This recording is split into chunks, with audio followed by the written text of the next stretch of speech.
soit à chercher tous les réels z tels que la valeur absolue de z égale 4. Rappelons que la valeur absolue de z n'est autre que la distance de z à 0.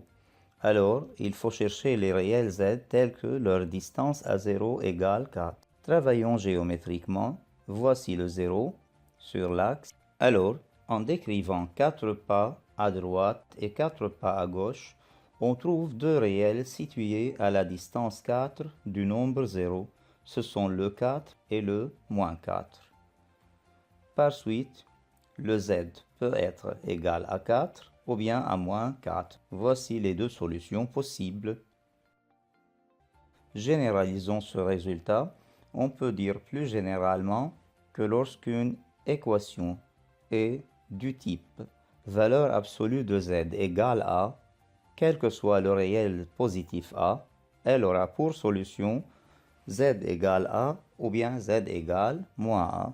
Voici donc le premier type d'équation à valeur absolue avec la formule donnant sa solution.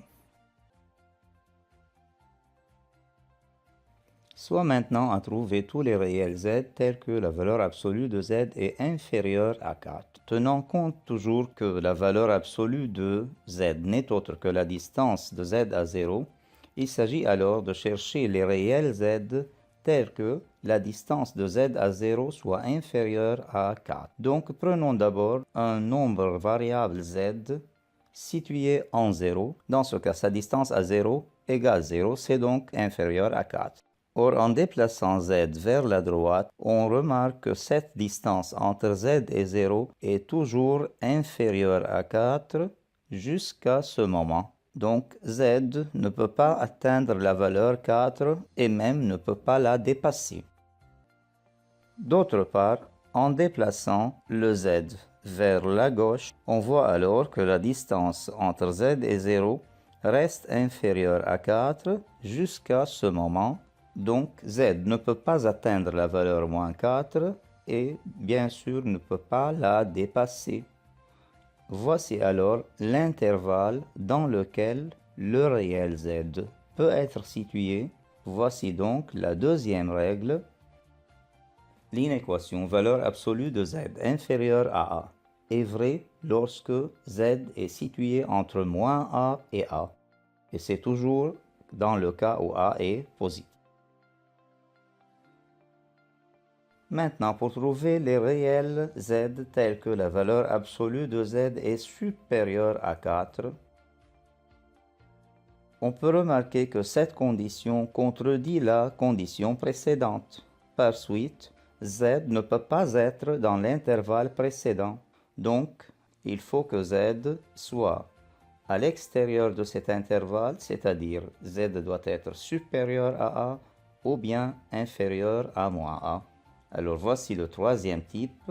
Valeur absolue de z est supérieure à a lorsque z est supérieur à a ou bien inférieur à moins a.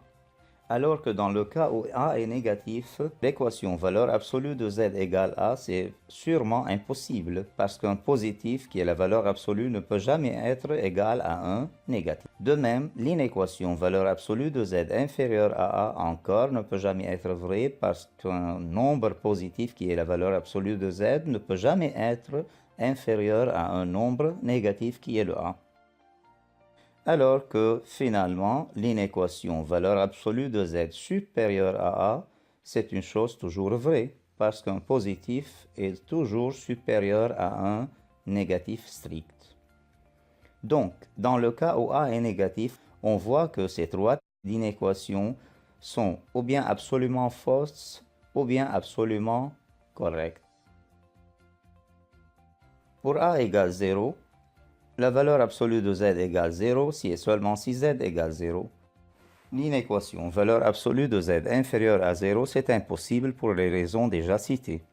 Encore, valeur absolue de z supérieure à 0, c'est vrai pour tout réel z différent de 0. Parce que tant que z est différent de 0, sa valeur absolue est un positif strict. Alors finalement, pour résoudre une équation ou inéquation à valeur absolue, il faut toujours la ramener à un type convenable. Et voyons des applications dans l'exercice suivant.